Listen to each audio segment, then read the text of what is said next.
Dans cette leçon, je vais te montrer un outil technique qui sera très pratique pour les professionnels qui ont besoin de, par exemple, montrer leur film à leurs clients, de montrer des montages à leurs clients.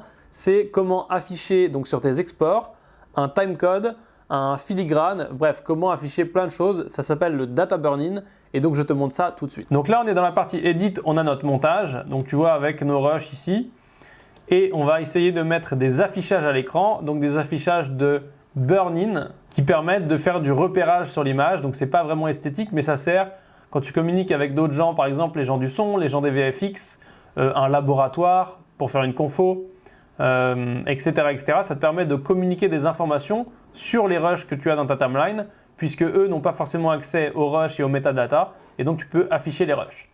Si par exemple tu ne communiques jamais avec des entités extérieures, ça te permet aussi d'afficher ton logo pour pas que tes clients te piquent ton montage alors qu'il n'est pas fini, ou ça te permet de mettre, je sais pas, le nom de ta chaîne YouTube ou le nom de ta page Facebook ici, si tu veux poster ta vidéo et ne pas avoir à faire un titre à chaque fois. Si tu fais 100 vidéos par mois, tu vas avoir besoin que ça se mette automatiquement et tu n'as pas envie forcément de mettre le titre à chaque fois. Après ces différents exemples, je te montre rapidement. Si on va ici dans Workspace, Data Burn-in, et là on a pléthore de choses qu'on peut afficher à l'écran. Donc ça se présente très très simplement. Tu peux ici soit le faire pour tout le projet, soit le faire pour les clips individuels. Nous on va le faire pour tout le projet. Et donc là je vais te montrer plein de petites choses qu'on peut afficher et pourquoi on les afficherait. Et ils vont apparaître ici. Et donc après on fera les réglages avec, tu vois, ce petit panneau ici qui nous permet de faire les réglages d'affichage. Commençons par le record timecode. Donc si on affiche le record timecode, on voit qu'on a un petit caca qui est apparu ici en bas. On va tout simplement agrandir ici le texte.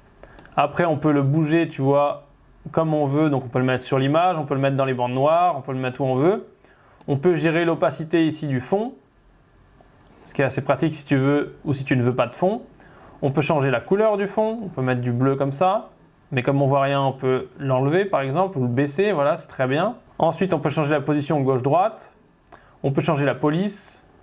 Par exemple, mettre du chunk 5, qui est vachement moins bien lisible. Donc, on va remettre voilà, un truc plus lisible. En haut, tu peux choisir tout simplement de l'afficher soit au début et à la fin. Par exemple, tu peux l'afficher à partir du début pendant les 25 premières images pour pas que ça s'affiche tout le long. Donc si c'est juste un titre de séquence ou un logo ou quoi que ce soit. Pareil, tu peux l'afficher juste à la fin, donc dans les 25 dernières images. Et donc voilà pour les particularités d'affichage qui vont pouvoir s'appliquer et qui seront les mêmes pour tous ces réglages ici. Maintenant, pour ce qui est des petits exemples, donc le rec timecode, à quoi ça peut te servir ? Ça peut te servir tout simplement à afficher un timecode, tu vois, tout le long de ton montage. Et donc si par exemple tu l'envoies à un client ou quelqu'un qui n'aime pas ce plan-là ou qui n'aime pas ce qui se passe à ce moment-là, il peut le noter en notant ce timecode. Et comme ça pour toi, c'est beaucoup plus pratique parce que tu peux avoir exactement le bon endroit, le bon moment, le bon timing pour faire ta modification. On passe à l'exemple suivant, le record frame number. Donc on va le grossir un petit peu aussi. Ça, c'est très pratique si tu travailles avec des gens qui font des VFX. Donc, si tu dois envoyer des séquences à des gens qui font des VFX pour leur envoyer tes références, parce que eux, ils travaillent souvent avec des nombres d'images et pas seulement avec des timecodes. Donc, ça, c'est assez pratique de leur afficher, ça leur fera plaisir. Ensuite, tu as le source timecode. Donc, le source timecode, si on le grandit ici, tu vois qu'il est tout simplement indépendant du timecode de la séquence, puisque le timecode de la séquence, c'est 1h000703. Et tu vas voir quand je me déplace qu'il va changer selon les plans. Là, tu vois que c'est pas le même. Ici, tu vois que c'est pas le même. Et tu vas voir à la fin ici, c'est pas le même non plus. Donc ça veut dire que si tu as besoin de faire une conformation, que tu as besoin d'envoyer des plans à des gens pour qu'ils les repèrent ou quoi que ce soit, tu vas vouloir leur donner deux valeurs. Donc c'est tout simplement le source timecode et le source clip name qui est ici. Donc tu vois que tu vas pouvoir afficher comme ça. On va d'ailleurs décaler le source clip name. Tac. Et grâce à ces deux valeurs qu'ils ont là, ils pourront retrouver chaque rush. Donc là, tu vois, ils sauront que c'est le rush B01C17 et ils sauront que tu as monté ce rush de 06 à 16, 10, 19 jusqu'à ici, voilà à peu près. Donc ils auront toutes les infos pour pouvoir retrouver le rush. On va décocher ici ces deux trucs. Et maintenant, on va avoir des trucs qui sont un peu plus, qui sont différents. Donc on peut mettre un custom text, super texte. Donc là, tu vois qu'on a affiché notre super texte en bas. On peut le placer où on veut. On peut réduire l'opacité. Voilà. Et donc ça peut être un texte qui est parfait à mettre en plein milieu de tes images pour pas que tes clients, par exemple, te prennent tes montages avant de les avoir payés et donc que tu te retrouves à avoir perdu de l'argent.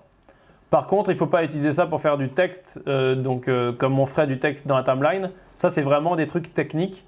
Il ne faut pas se servir de ça pour faire des textes animés ou autres. Des custom textes, tu peux en mettre d'autres. Et tu peux aussi ici mettre des logos. Donc tu cliques sur logo, tu vas dans Import File. Là, je vais sélectionner ce logo ici. Je fais ouvrir. Là, je le déplace. Et du coup, je peux avoir mon logo comme ça, pareil, même technique, en plein milieu. Je gère l'opacité. Et ça permet encore une fois que mon client, par exemple, ne puisse pas prendre mon montage alors que je n'ai pas fini de lui demander les paiements ou alors que je n'ai pas fini le montage et qu'il s'en serve comme une version finale et que tout le monde pense que je fais du boulot de merde. Une fois que tu as fini de faire tes réglages, tu peux soit tout remettre à zéro ici, soit venir ici et sauvegarder le nouveau preset. Donc, logo Maximus Université, on fait OK.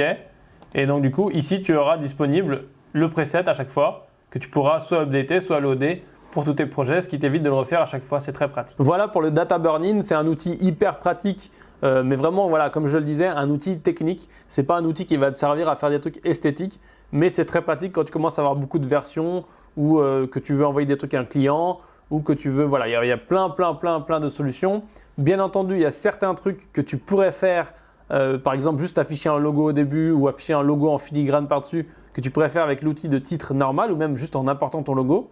Mais ça, c'est très pratique parce que tu peux mettre le logo, plus les timecodes, plus ci, plus ça, et à chaque fois, en enregistrant le preset, remettre tous ces trucs-là pour plusieurs exports, pour plusieurs, s'il y a un truc que tu fais très souvent, c'est bien d'avoir des presets. C'est tout pour cette leçon. Si tu as des questions, n'hésite pas à les poser en commentaire, et je te dis à la prochaine leçon.